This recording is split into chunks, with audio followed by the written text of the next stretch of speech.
In September of 1774, the First Continental Congress met, with 56 delegates from the colonies. This was our first step in gaining our independence. You'll note our founding fathers took great pains to ensure our inalienable rights to life, liberty, and the pursuit of happiness. The face of our revolution was the face of our founding fathers: George Washington, John Adams, Thomas Jefferson, Alexander Hamilton, Benjamin Franklin, and so many other great men. But these are the men that history remembers. The bloody fight for our freedom was fought by humble farmers, fishermen, workmen, and slaves. My sixth great-grandfather, Nathan Dudman, was one of these humble revolutionaries. He left his wife and 2 infant sons in Lexington to take up his musket and go be a Minuteman. I think of him and many other patriots with their eyes shining as the sun through church window, fighting for a taste of that freedom which we today hold so dear. 30,000 men died gaining our independence. And for the last 241 years, hundreds of men and women have worn away their lives creating this country and cultivating that freedom. We here today are their legacy. And we have been blessed to have this freedom. But there are places in this world where people live in fear. They have little to no legal claim, health care, or protection.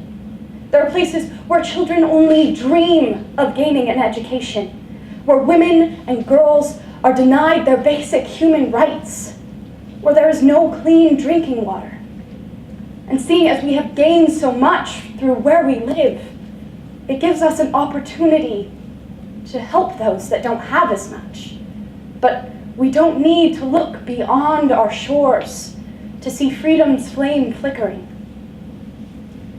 There are people in our land that still live in poverty. Some still struggle to gain an education.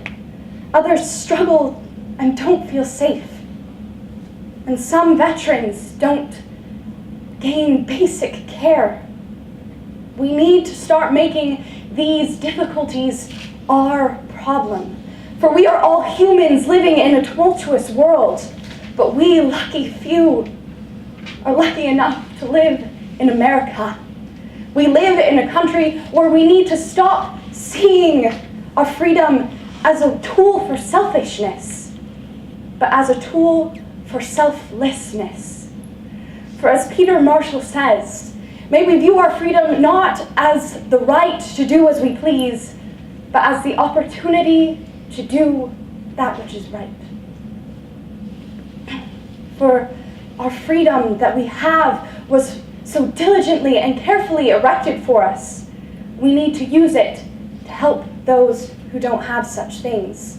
I implore you to think of the woman who begs on the street corner for food enough to feed her children, for the man whose only dream is to raise his children in a land without war, for a teenage girl who has no health care, for the teenage boy who's bullied for the mere reason that he's transgender, for the people who struggle every day because of racial discrimination, for the Muslim woman who fears wearing her headscarf in public because it makes her feel unsafe, for the millions and millions of refugees that all they want is to make a better life for themselves.